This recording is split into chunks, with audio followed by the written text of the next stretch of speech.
galerinha! Aqui é a Sabrina, sua audiobooker preferida. Gostaria de apoiar o canal? Chave Pix na descrição. Obrigada pela ajuda! Dito isso, vem ouvir comigo!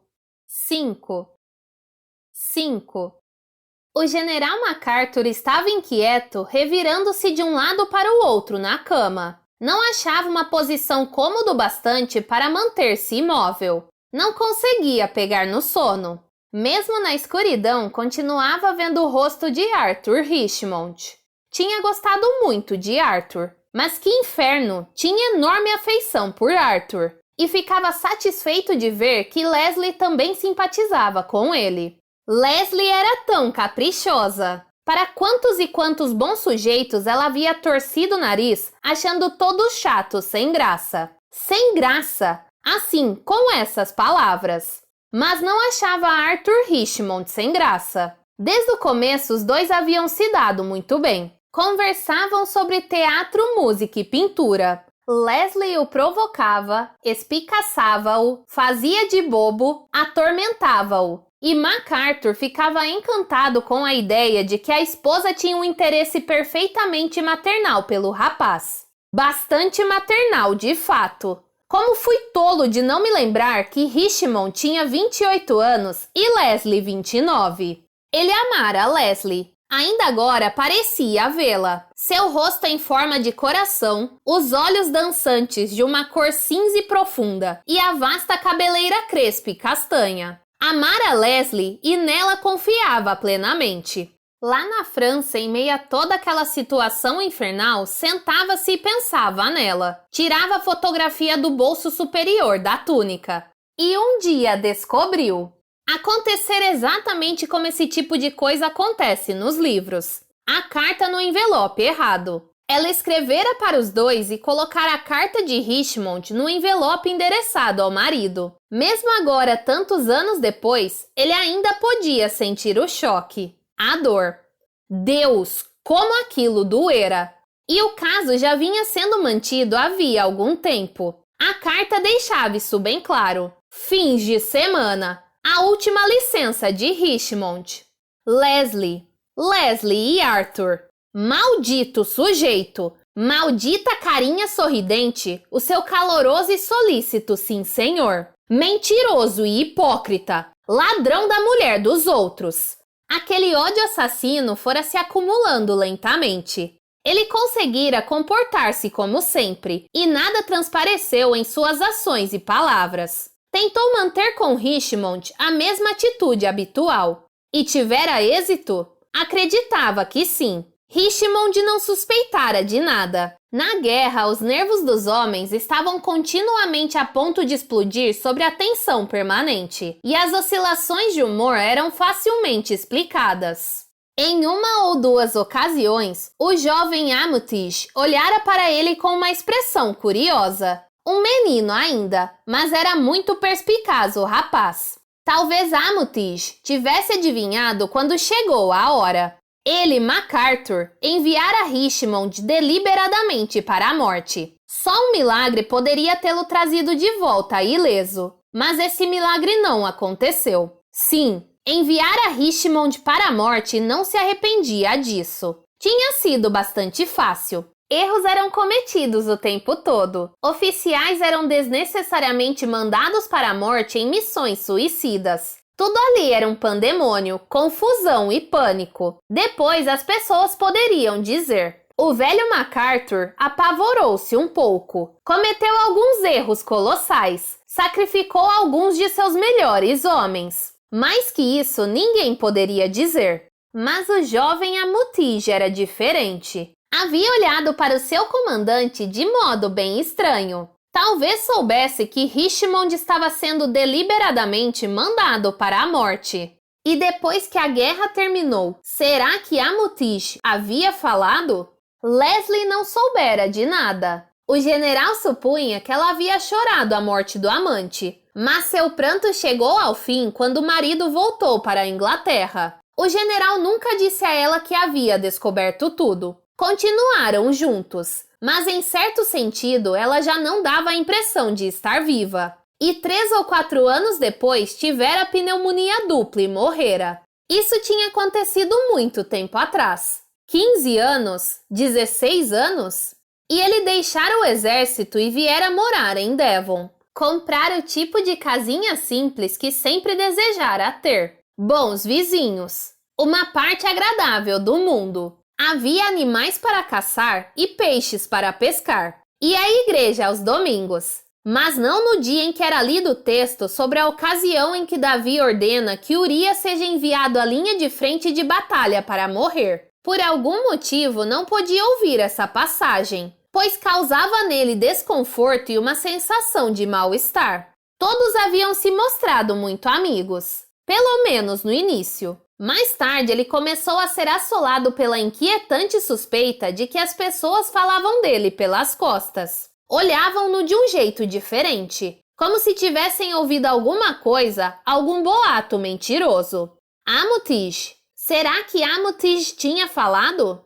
Depois disso, ele começou a evitar as pessoas. Retraiu-se, em si mesmou-se. É desagradável sentir-se alvo de comentários e fofocas. E tudo isso havia acontecido tanto tempo atrás, tão sem sentido, tão fora de propósito agora. Leslie havia desaparecido na distância, desvanecera-se no passado. Arthur Richmond também. Nada do que acontecera parecia ter importância agora. Entretanto, por causa disso, sua vida era solitária. Ele havia se afastado do convívio de seus velhos amigos do exército. Se Amutish falara, eles deviam saber de tudo. E agora, nesta noite, uma voz misteriosa proclamara com alarde o seu segredo tão cuidadosamente escondido. Teria enfrentado a situação como devia? Agira com firmeza e altivez? Sua reação teria denunciado sentimentos certos? Indignação, nojo? Porém, nenhum traço de culpa, nenhum transtorno? Difícil dizer. Seguramente, ninguém podia ter levado a sério a acusação. Junto com ela, foi preferida uma avalanche de outras bobagens igualmente forçadas e absurdas. Aquela moça encantadora, a voz a acusara de ter afogado uma criança. Idiotice! Coisa de algum maluco lançando calúnias a esmo. Emily Brent também. Na verdade, sobrinha do velho Tom Brent do regimento. A voz a culpara de assassinato. Qualquer pessoa podia ver de olhos fechados que a mulher era uma religiosa e tanto como uma beata, do tipo que é unha e carne com os pastores. Maldito negócio esquisito. Uma maluquice, nada mais nada menos que uma maluquice. Desde que haviam chegado ali. Quando fora isso, ora que maldição, tinha sido naquela mesma tarde. Parecia ter sido há muito mais tempo. Pensou com seus botões. Fico me perguntando quando é que conseguiremos ir embora daqui. Amanhã, é claro, quando a lancha vier de terra firme. Engraçado, mas precisamente nesse instante, ele não sentia grande vontade de sair da ilha, voltar para a terra firme, voltar para sua casinha, para encarar novamente todos os seus problemas, preocupações e ansiedades. Pela janela aberta, podia ouvir as ondas batendo nos rochedos. Agora o som era um pouco mais alto do que no início da noite. O vento também começava a soprar mais forte. Pensou. Som sereno, lugar tranquilo. E pensou também, a melhor coisa de uma ilha é que uma vez nela não se pode ir mais longe. É o fim das coisas. Subitamente o general compreendeu que não queria mais ir embora da ilha. 6. Deitada na cama, Vera Claytorne estava de olhos bem abertos mirando o teto. A luz do criado mudo estava acesa. Ela tinha medo do escuro. Pensava, Hugo, por que sinto você tão perto de mim esta noite? Em algum lugar bem perto. Mas onde ele estará de verdade? Não sei, nunca saberei. Ele simplesmente foi embora, para longe. Sumiu da minha vida. Não adiantava nada tentar não pensar em Hugo. Ele estava ali junto dela. Ela tinha de pensar nele, tinha de lembrar. A cornualha. os rochedos escuros, a areia amarela e macia, a senhora Hamilton, corpulenta bem-humorada, Cyril, sempre choramingando um pouco, puxando sua mão. Eu quero nadar até o rochedo, senhorita Claythorne. Por que não posso nadar até o rochedo? Ela olhava para cima, encontrava os olhos de Hugo a observá-la. Às noites, depois de pôr Cyril na cama, vamos sair para dar um passeio, senhorita Claythorne. Acho que vou sim. A decorosa caminhada pela praia, o luar, o suave ar do Atlântico e depois os braços de Hugo que a envolviam. Eu amo você. Eu amo você. Você sabe que eu amo você, Vera? Sim, ela sabia. Ou achava que sabia. Não posso pedir você em casamento. Não tenho 1 centavo. Mal posso me manter. É engraçado, sabe, que uma vez, pelo espaço de 3 meses, tive a chance de ficar rico. Cyril só nasceu 3 meses depois que Maurice morreu. Se tivesse nascido uma menina... Se a criança fosse uma menina, Hugo teria herdado tudo. Tinha ficado decepcionado, admitia. Eu não tinha depositado nisso muita esperança, claro, mas fiquei um pouco abalado. Bom, mas sorte é sorte. Cyril é um menino ótimo. Sou completamente doido por ele. E o menino também gostava dele. Ele estava sempre pronto a participar dos jogos e brincadeiras ou divertir o seu pequeno sobrinho. Na natureza de Hugo não havia lugar para o rancor. A bem da verdade, a saúde de Cyril não era muito boa. Um menino frágil sem vigor. O tipo de criança que talvez não chegasse a crescer. E então... Senhorita Claythorne, por que não posso nadar até o rochedo?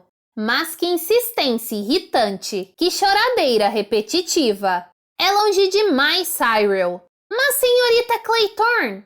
Vera levantou-se, foi até a penteadeira e engoliu 3 aspirinas. E pensou, gostaria de ter algum bom remédio para dormir, um sonífero de verdade. Depois pensou, se eu fosse acabar com minha própria vida, tomaria uma overdose de comprimidos de Veronal, ou algo do tipo, e não cianureto. Ao lembrar-se do rosto arroxeado e convulso de Anthony Marston, teve um arrepio. Ao passar diante da cornija da lareira, olhou para aquele péssimo poemeto emoldurado. 10 soldadinhos saem para jantar, a fome os move. Um deles se engasgou e então sobraram 9. Pensou, é horrível, exatamente como nós aqui esta noite. Por que motivo Anthony Marston desejara morrer? Ela não queria morrer. Não podia conceber a ideia de querer morrer. A morte era para as outras pessoas.